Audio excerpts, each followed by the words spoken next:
So with the release of the Last Dance documentary, it has really made a lot of people go and look back at Michael Jordan's career and see all of the things that Michael Jordan accomplished and put it into different perspectives. And in today's video, we're going to talk about some of those things that people have talked about over the past couple of weeks, and that is the players that hate Michael Jordan. This is going to be a fairly interesting video, so if you guys have any difference of opinions, let me know in the comment section down below. Do not forget to drop a like and also hit that subscribe button and the bell to be notified after each and every single video that I post. But without further ado, let's start off with the first player, and the first player we got here is Kwame Brown. Kwame Brown, let's be honest, he is one of the biggest busts in NBA history, but I do think that his bust legend is a little bit bigger than a lot of people like to make it out to be. He was the first pick in the 2001 NBA draft, so you at least expect him to be an all-star, which Kwame Brown never even came close to doing,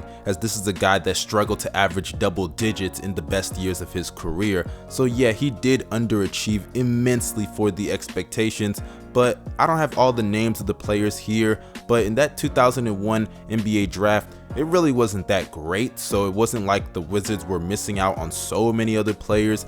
But Michael Jordan, man, he tortured this dude. There were stories that he made Kwame Brown cry in practice one day, and there was also another story because I believe Kwame did grow up without a father. Michael Jordan in practice told him, "Who's your daddy?"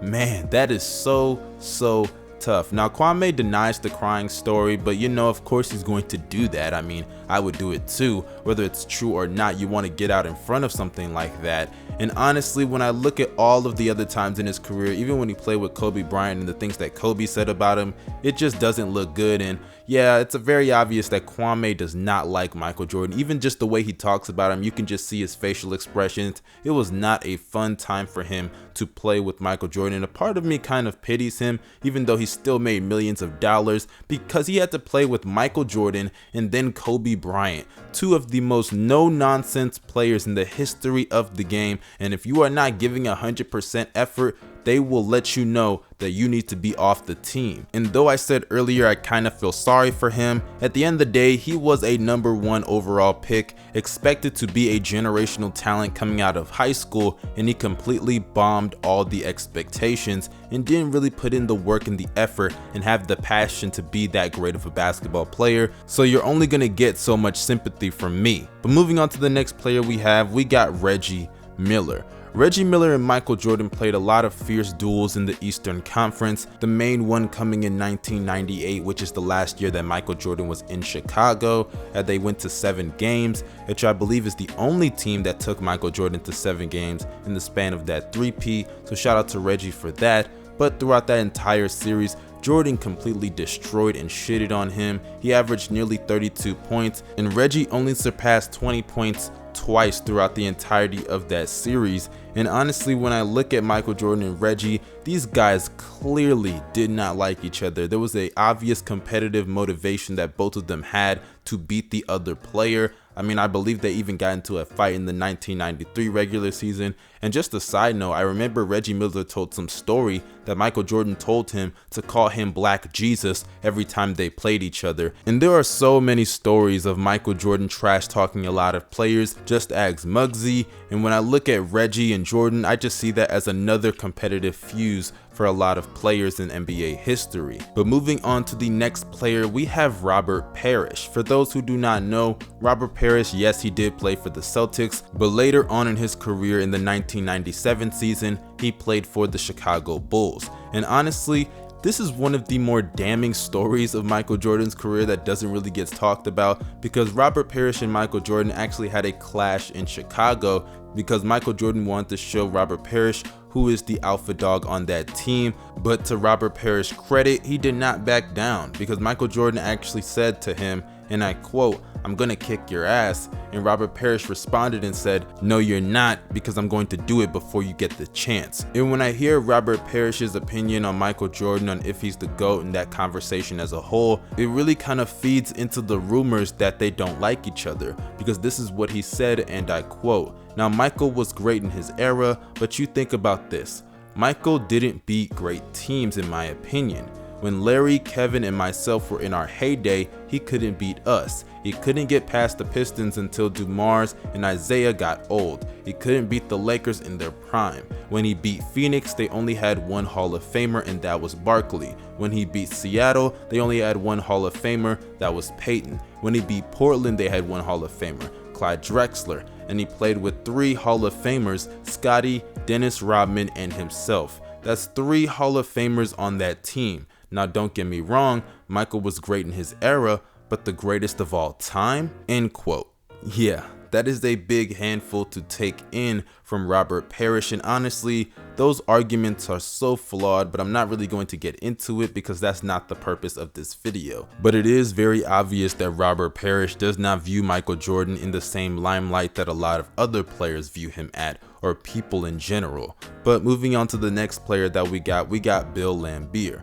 Bill Laimbeer is easily one of the most dirtiest players in the history of the game. This guy would literally clothesline dudes on their way to the basket, and how he treated Michael Jordan was just the same. I mean, the Pistons had their own Jordan rules, and who do you think was the captain of that? Dennis Rodman and Bill Laimbeer. These were the guys that were willing to do the dirty work so the other guys could handle their business on the offensive side of the ball. And it's not to say that guys like Joe Dumars and Isaiah Thomas weren't dirty, because trust me, we will get to Isaiah in a minute. But when you look at Bill Laimbeer, it's no secret that him and Jordan do not like each other. I believe Bill has even said that he doesn't even like Michael Jordan. And as far as the GOAT debate, he actually even went on ESPN First Take and said that LeBron James is better than Michael Jordan, which he is within his right to say that. But when you see all of the rumors and him saying that he doesn't like Jordan, he may not be the most credible person to base your LeBron versus MJ debates on.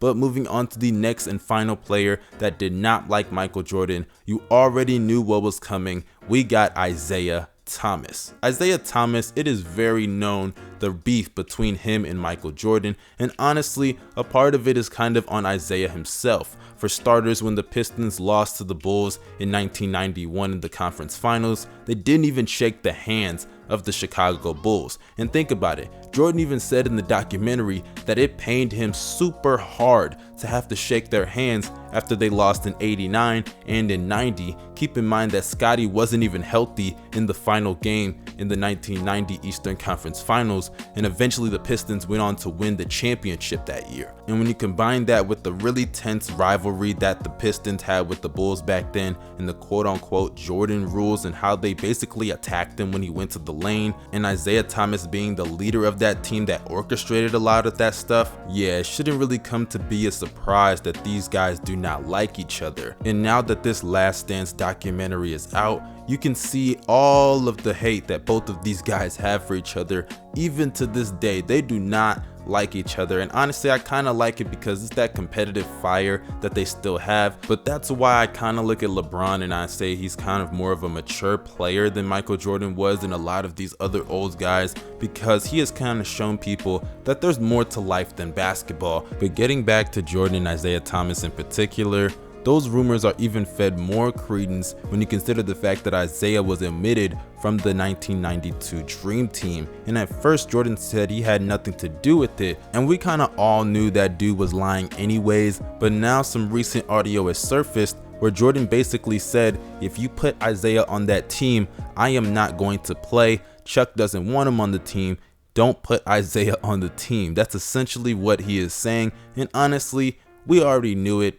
This audio really didn't prove anything. It just validated the claims, and it kind of proved Jordan to be a liar, which honestly, all players be lying about stuff. They be trying to control the narrative on every single thing. LeBron has done it, Kobe has done it, and the players in the future will continue to do it. It is what it is. But as it pertains to Jordan and Isaiah, both of these guys do not like each other. I guarantee you, if you ask both of them off the record, do you like the other, they will say, hell to the fuck no. And honestly, looking at how things transpired in both of their careers, if I was in their shoes, who knows? I probably wouldn't like the other person too. But like I said earlier, stuff like this really makes me appreciate the players of today, because nowadays we can look at things that happen on the court and we can leave it right there on the basketball court because life is bigger than basketball, and there's nothing wrong with thinking like that. You can still be a competitive guy and have that drive and motivation to compete, and also be a guy that respects your teammates. I mean, a lot of these old guys from the past act as if they didn't play golf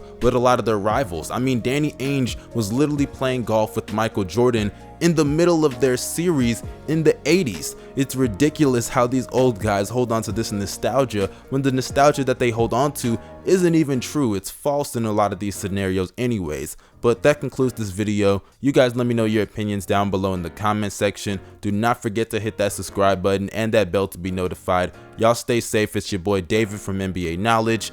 I'm out. Peace.